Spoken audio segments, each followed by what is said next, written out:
Hey guys, and welcome back to our channel. Today we have a really exciting video because it is currently, as we speak, 1 week and 1 day until we go to Disney. So for anyone who doesn't know, I feel like we've mentioned it on virtually every video we filmed this year. Yes. But we are going to Disney World Orlando. It's going to be our third time, I believe, going to Disney. That's right, isn't it? Third time going to the Disney parks in Orlando specifically. And we thought that we'd do a video just filling you guys in on exactly what we're going to get up to when we're there. Yeah, we weren't going to do this video, but it was my idea because in the run up to a Disney trip, I love just sitting and watching people talk about their Disney trips, and it just like gets me in the mood and gets me really excited. So if you're also planning a Disney trip or you just love Disney, then stick around because we're going to be talking all things Disney parks, Universal as well, Disney food, all that stuff. So this is actually our first time ever going in September as well. The last 2 times we've gone is October. And we are going to be vlogging the whole thing. So we shall let you know how we find in September. And yeah, for today's video, we have a list of questions and we're literally just going to go through them and talk about our travel plans, and hopefully you guys will get excited with us. So the first thing we want to talk about is when we're flying and with what airline. We go on the 14th, both of us are flying on the same day, but we're actually going with different airlines because you got a good deal with BA, was it? Yeah. And then me and Brad got a deal with Norse Airlines, which, if anyone has heard of them, they're like a new airline and they're basically like the Ryanair of like going long haul. I think that's what put us off, Yeah, like they saw the deal that you guys got and we are like, probably not for us. Yeah. They don't have TVs on chairs. They don't have like a meal service. But the thing is, like the last few times that I've flown, the meal service for me has been like really bad because I'm veggie and the veggie option is just like really bad and just not enjoyable at all. Yeah, it's normally just like plain pasta, isn't it? Yeah. And like last time they gave me like a special like eggy breakfast and everyone else got pancakes. And I was like, why not just give me the pancakes? Yeah. Like I'd way rather have them. Like who wants smelly egg on a plate? Yeah.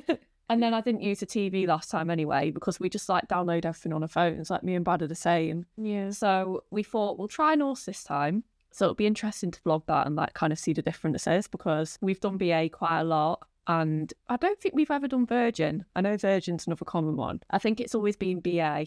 Yeah, North seems to come out of nowhere.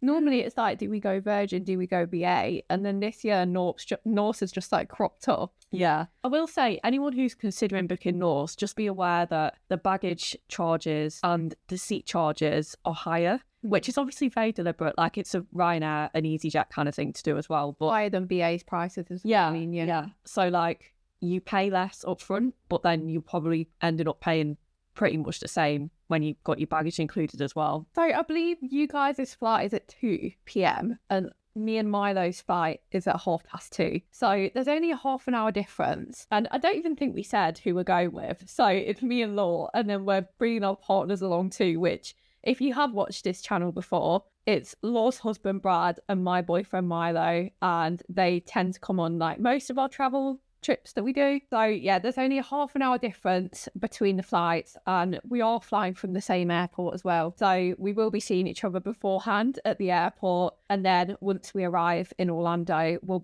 both be flying to the same airport, which is MCO, I believe. Yeah. And we'll meet up there and then we'll get an Uber back to Disney together. So it works out quite well, even though we're getting different flights. Yeah. I just want to say, if you're looking at flights to Orlando, don't make the mistake that we did one year, which is we booked to, I think it's Melbourne Airport, and it's not even that far. I think it's like an hour and a half from Disney, but the transportation options were so poor.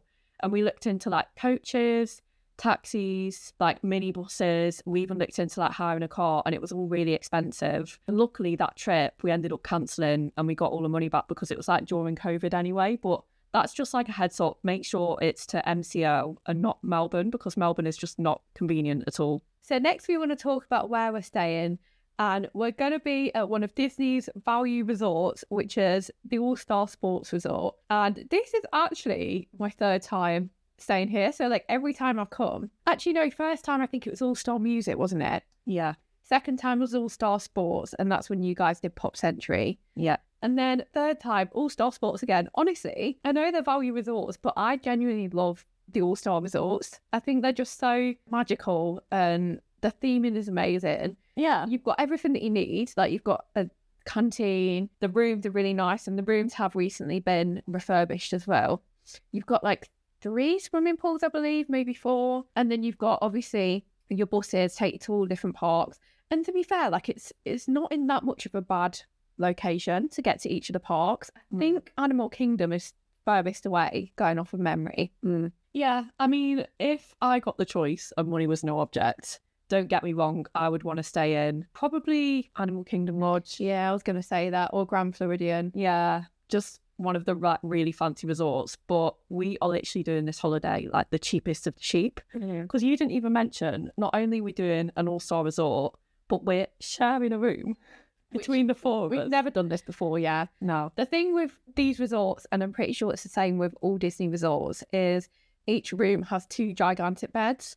So you can make it work with 4 adults. But I think in the past, we've just always had the extra money to be like, well, let's just have more space and have 2 separate rooms. Yeah. And we don't really know how it's going to work in terms of like jet lag and like people waking up early. Like me and Laura really light sleepers, so you never know, like we might do it and hate it and never do it again. But in the name of saving money, we have decided to do it this year because we have some very big travel plans next year that we have to be like keeping the budget down for. That's the thing, like this is a realistic Disney trip for us, and it's like we could either do this, share a room in the cheapest Disney on-site resort, or we could not go at all. And for us, it's like we'd actually rather just like cheap out a little bit and share a room so that we can still go to Disney, because who cares really? Like it's literally just the room. So we're not going to be there a lot anyway. So I think actually that could bring us quite nicely onto our dining plan, or like, do we have a dining plan? So when we booked our kind of Disney package,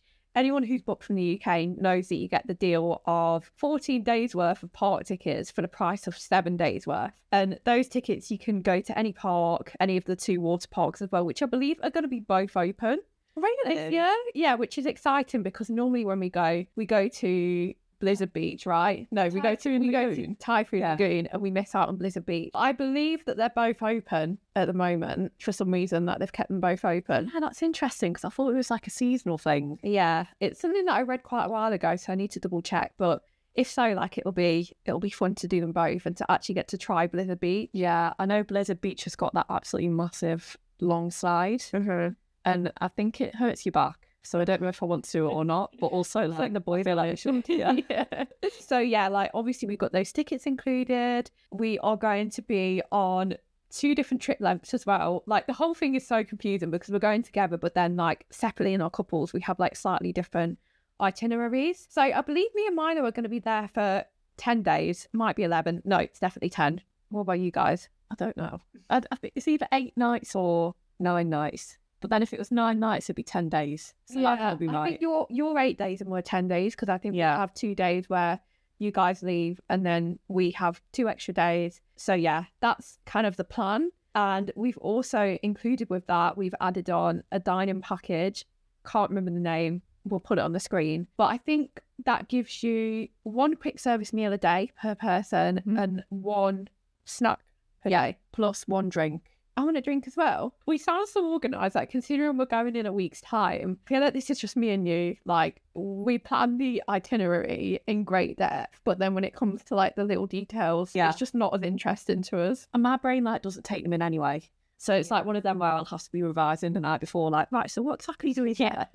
So as we mentioned at the start of this video, we're doing the Disney parks and the Universal parks. And I just want to talk about what park you're most excited for. Oh, like many different parks for many different reasons, because obviously Magic Kingdom has the nostalgic vibe and it's got Pirates of the Caribbean and Haunted Mansion and like all of those iconic rides. But then Animal Kingdom has Flight of Passage, which is probably like my all-time favourite ride ever at Disney. Aside from Rock and Roller Coaster, which I'm so sad is going to be closed when we go because it's getting its Muppets rebrand, which is obviously very controversial with everybody at the moment. But Yeah, I don't know if I would say that I have a certain park that I'm excited to get back to, because it's like all the different parks for different reasons. Like there's Epcot as well with the food stalls. Like it will be the Food and Wine Festival when we go. They all have like different nostalgia and different memories and like different smells. Like I love the smells in all the different rides, and even Hollywood Studios, like, I feel like that has a real distinct smell, like even when you're just coming in. And obviously the water parks as well. Very excited for those. Universal, we plan on doing 2 days at.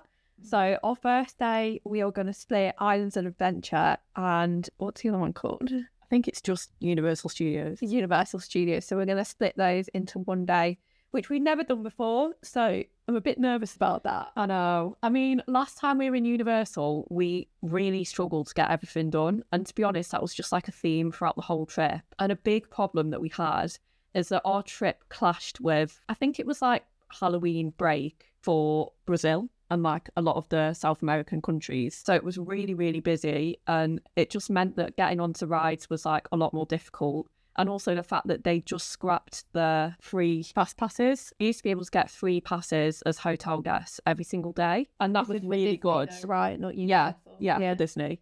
That was really good for getting a lot of the rides done, but they got rid of that, so it was really busy in Disney. It was also rammed in Universal. I think we went on a weekend. Yeah, I think I'm a little bit nervous about combining the parks, just because there is so many rides at Universal that we love and we want to make sure we get everything done. But it does give us a chance to ride the Hogwarts Express, which we'd never been able to do before. I think we'll be absolutely fine, like just a random weekday on a September. I don't think it's going to be that busy. And then we're also going to their brand new park. Can you remember the name? Epic Universe. Epic Universe. How can you forget that? It's funny actually though, because I was speaking to Brad about it, and he was like, he genuinely didn't even know that Epic Universe exists and it's opened. And I was like, how do you not remember that they were building it last time we were there? Yeah, we've had like full-on conversations about this and like sent videos of the rides into the group chat. Yeah. So again, Epic Universe, I'm very excited for that, but all I've read so far online is about how busy it is. Yeah, I mean, I've actually seen Victoria, who does the Disney vlogs, she does Disney in detail. When she went, it was opening day and it was not busy at all. And she was really surprised. Oh. But a lot of the rides ended up being down. Yeah. So I would actually rather it be a little bit busier and like fingers crossed all the rides are up and running, because I really, really want to do the Escape from Gringotts. That's Battle of right. Ministry. Yeah, Escape from Gringotts like is actually in the other, isn't it? Yeah. Battle of the Ministry, I think it is. The Frankenstein one. Yeah, really want to do that. That's not the name of it though. No, but everyone know what we mean. Yeah. And then just the Mario Nintendo world in general looks really, really cool. So something that a lot of people tend to do when they go to Disney is meet the characters. But it's something that we've never done because we just get so awkward. Yeah. And like for example, if we're meeting characters that are inside the suit or the costume, ever since we were younger, like we've never really known how to interact with them because we're just too aware that there's a person inside. Yeah, sorry to spoil the magic. Yeah. And with like the, like princesses and like all of the cool characters that aren't in a suit, I feel like I'm more drawn to them. Like I think they're so cool. But then it almost feels like meeting a celebrity where, again, it's kind of like, what do you say? Yeah. And I feel like you really have to know that world. And like something about me and you is that even though we love the Disney parks, we're not like mega fans of like the Disney films. No, to the point where we've watched them enough to understand the world that the characters are in and be able to like have a conversation with them. Yeah. I think some of the characters are just incredible. Like of the effort that goes into like character development. Like I love watching, what's the bad queen from Snow White? Oh, I know who you're on about, yeah. I always see videos of her and I think she's based in Disneyland, California, but she's just so good. Like she makes me laugh so much. And like the way that she interacts with the guests is just so cool. But I think if she spoke to me, I just wouldn't know what to say. Yeah, that's the thing. Like we enjoy watching from afar and seeing them in the parades as well. Yeah. But like actually having to speak to them, or like me and you's worst nightmare is doing a character dining experience. I just want to eat my food. Yeah. And then there's that, you're just constantly having to get up and like have the pictures taken and like think of things to say. And I don't know, I feel like introverts will understand this because like it's just too much for me, especially when I'm eating. Yeah. I think the closest that I've ever come to like, well, I mean, it was a character meet, was Hollywood Studios. Me and Brad met BB-8. And even that was kind of like, because BB-8 obviously can't speak. So we just went for photo opportunity. And then the cast member was like trying to encourage a bit of a conversation with BB-8. And we just didn't know what to say. Like, it just felt really awkward. At least you got a picture out of it. It was cool. So something that we do really love about Disney is all of the shows and parades. And we are definitely going to try and do some again this year. Is the fireworks show Happily Ever After? Yeah. It's I think they changed it. Happily Ever After again. Oh, now, okay. Yeah. Which is good because that's the first one that we saw the first time we went. And then they changed it the second time and everyone was like, no, bring back Happily Ever After. And now they brought it back. Yeah. And I absolutely love the fireworks show. Like, it's one of my favourite things about Disney. I just hope that we're like awake enough to enjoy it. So as usual, the Festival of Fantasy Parade goes on during the day. We always make time to see that. It's just a good vibe. It's got some really good tunes. And there's actually a new parade which has just started that I'm so excited about. I heard about this one. Which is try not to butcher the name. It's like Disney Dream the Night Away Starlight Parade or something like that. That's impressive that you remembered that. I don't know if that's actually the title, but hopefully it is because it sounds quite good.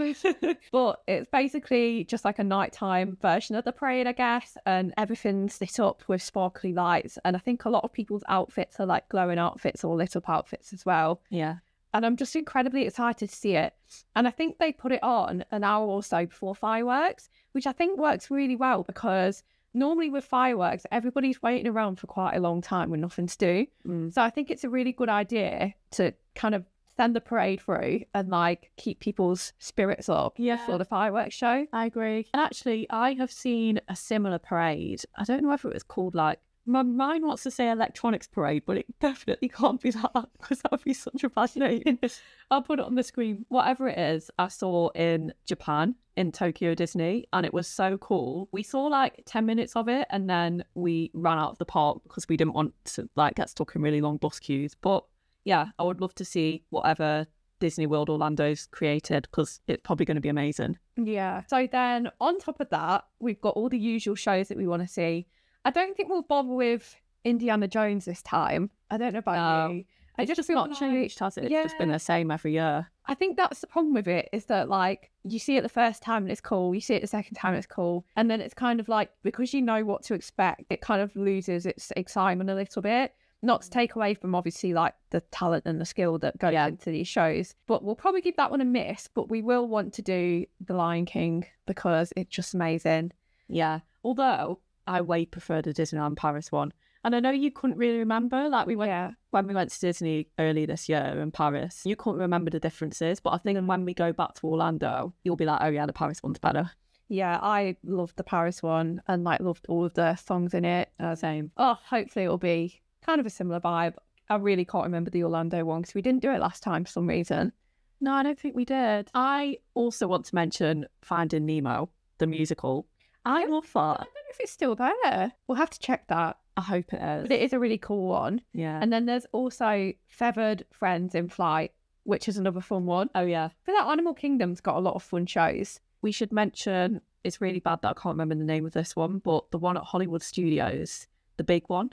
Yeah. You see that? Yeah. No, I don't. Oh, okay. I just wanted to mention it and say that, like, Fantasmic is a fan favourite, but for some reason we just really didn't like it. No. Well, it's not that we hated it, but I feel like it was overhyped. Yeah. It was like, there's better shows. Yeah. Really. There's a show at Epcot Forever, which again, we've never seen. It's like a fireworks thing. I would like to see that, actually. Yeah. And like give a rating on that because it is something that every year we've just like not had time to fit in. And apparently it's quite emotional. And then finally at Universal, they have a lot of really cool shows as well. And one that we always see is Animal Actors. Love that show. It's my favourite show in like the history of shows ever. I could like watch it for 3 hours. Yeah. You've got the birds, you've got the cats, you've got dogs, you've got random things like pigs as well. Yeah. I love it when something goes a bit wrong as well, like when a bird just like won't fly back and they're like quietly just like trying to get this bird down from a post. So a question that people always seem to want to know as well is what are you taking to the park? And I think with Disney parks, you can literally just keep packing and packing, can't you? Like I know some people kind of go all out with like mini fans and stuff like that. But for us, I think we'll literally just try and narrow it down to like the practical essentials. Yeah. So water bottle, rain coat or like a poncho in a little bag because we are going in September and I've heard that the rain is quite bad in August and September. But hopefully it'll keep the crowds away. So we'll try and like let it work in our favour. Yeah, I mean, I don't mind a rainy day. Like, just put on a pair of flip-flops because then you won't get like fairly wet feet. And so long as the rides aren't closed as well. Yeah. And then probably, I was going to say snacks, but then Disney has so many amazing snacks that like we'll end up buying snacks. So Yeah. even snacks. Though in the mornings, I do always get a banana bread from the little bakery. Oh yeah, you love that banana bread. You're So so so gutted if they don't have it this year. I have checked the menu and they have a banana bread, and I'm really hoping it's like the same recipe. the same recipe, yeah.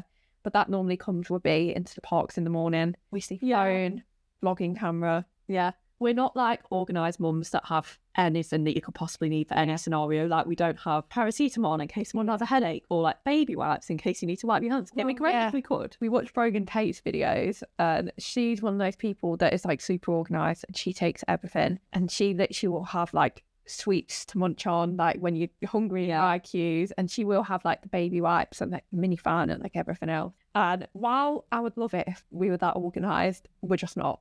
Yeah. Yeah. And also like a heavy bag. I don't want to be carrying that heavy bag around. Like, it's not like Brad's going to be carrying a bag. It's all going to be me and you. So most of our time is going to be spent either in Disney or Universal, but we do like to fit in at least one non-park day. I just think it's nice to have a bit of a breather because obviously the park days are very full on. You're walking around from like 9 a.m. till like sometimes like 10 p.m. or later. So on this trip, I think it is just one day that we're doing. Maybe you're doing one more day, but we're having one day where we're hopefully going to climb together because we're really into climbing. So we're going to go to a local climbing centre. Yeah, it'll be very fun to try out an American climbing gym. That'll be a new experience for us. And then we also want to do a little bit of shopping. So whenever I go to America, I love going in a thrift store. I could love finding a really big Goodwill and just like having a look at all the bargains. And then we also go to like, is it Target? It's not Target, is it? What's the shop that we always go to? It's like a big grocery shop. I love Whole Foods. We'll probably do Whole Foods. Target is the big shop. It's not. It's something else. It's something like Target. I'll put it on the screen. I'll ask Brad. But we just go and get loads of like American snacks because that's just an exciting thing to do in America. So we also want to talk about how much spending money we're taking. And as we mentioned, this is a very budget-friendly trip. And I don't know if I'm being a little unrealistic with the amount that I'm taking, because I feel like people watching this are going to be like, how on earth are you like making that last over 10 days? But remembering that we do have our dining plan, so we get one meal and one snack a day, and the snack is basically breakfast for me anyway. Yeah. So we're only paying for one meal a day. So with that in mind, I'm taking £300 and I'm hopeful that it's going to be able to last me the entire time.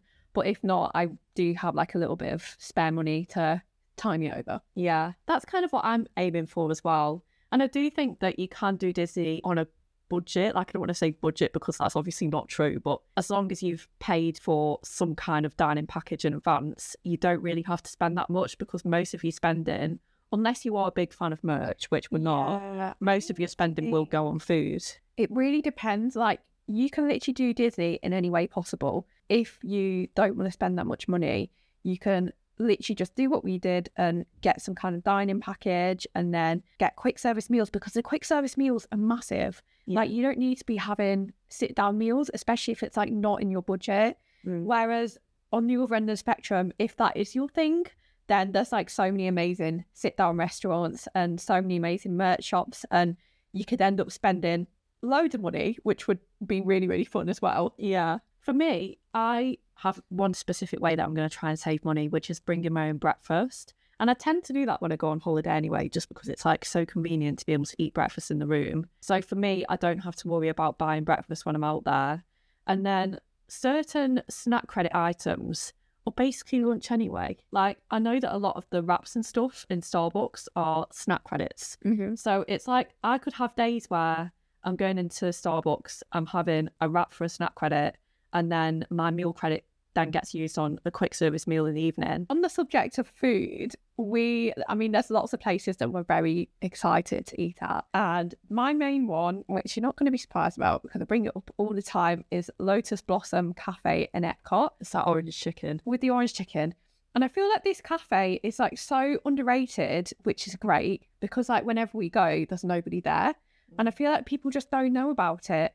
And it is kind of out of the way. It's like round the corner. and it does the most incredible orange chicken. It's like crispy orange chicken. Is it in the China Pavilion? Yes. Okay. It's like crispy orange chicken with like sticky rice and veg with like soy sauce seasoning, and it's just incredible. Like, I'm getting so hungry right now thinking about it. Well, me and Milo have a love for this orange chicken, and every trip we get it at least 3 or 4 times, and that is the plan this time as well. On the subject of Epcot, I want to shout out for a veggie option. Sunshine Seasons, I think it's called, which is in the Land Pavilion, so where Soarin' and Living with the Land are. It has, or it did have last time we went, some tofu dishes. And that's very rare. Like, usually when we travel to Disney, it's kind of like just accepting that we'll probably just be eating like vegetables and carbs all week. So it's quite nice to have something with like a bit of veggie protein. And I just think the dishes are really nice. And again, I think that place is really underrated. Like, it has a really decent menu, and it does feel a bit like a school canteen. It's But inside, food isn't is it? good. It's downstairs, I think. So there's like a very big seating area. It's good if you've got a big family and you need like loads of space. I think also on my list is just obviously being in America, burgers. There's a burger place in Disney Springs called Deluxe Burger, which we went to last time and loved. There's also a pizza place in Disney Springs, Blaze Pizza. Blaze Pizza, there we go. And again, like, we will be returning to there. That one's a really cool one where you can like build your own pizza. Yeah. So like similar concept to Subway or like Earl of Sandwich, where you can just like build it at the counter and then they'll make it for you. Yeah. I actually have been watching loads of Disney food blog videos, and I've got a whole list of snacks that I want to try. So I'll just get them up and like quick fire through them. Okay. Literally can't see my glasses. Right, let me put my glasses on. So the churro milkshake from Sunshine Seasons, actually, at the Land Pav in Epcot, it just looked really, really cool.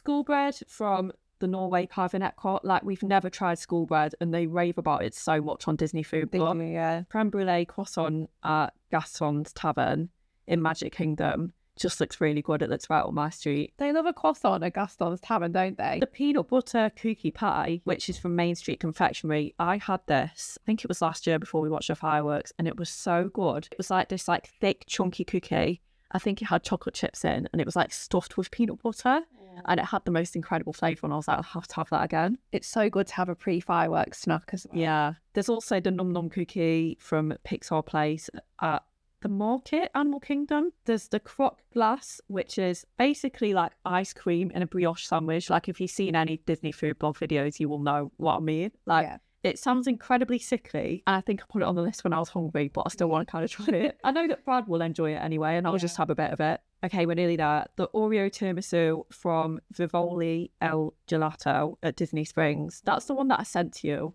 And I was like, we need to try this. And you were like, oh yeah, that looks like my kind of thing. Yeah. And then Gideon's Bakehouse, because we've just never been to Gideon's Bakehouse at Disney Springs before. We've been put off by the queues. The queues. And then finally, this was from watching a recent Disney in Detail video. They had zebra domes in Animal Kingdom Lodge. And I don't know whether we'll probably bother to go there, literally just for some snacks. I know you guys did that last year, like you went somewhere just for Yeah, we went to the Grand Floridian. It was a fun experience. Like, I would do it again. Yeah. I think sometimes hotels have the best snacks. Agreed. I actually think it's deliberate so that you just like go and check out all the different hotels. Yeah. On that note, actually, if our All Stars resort still has the little bowls of cookie dough that you can like take to your hotel room, then I will be all over those because I was obsessed with them last time we went. Okay, so we're going to leave the video here because I'm now absolutely starving and ready to have some food, even though it's not going to be as exciting as the food that we'll have over there. But I hope that you guys have enjoyed this video. I feel like I've gotten progressively more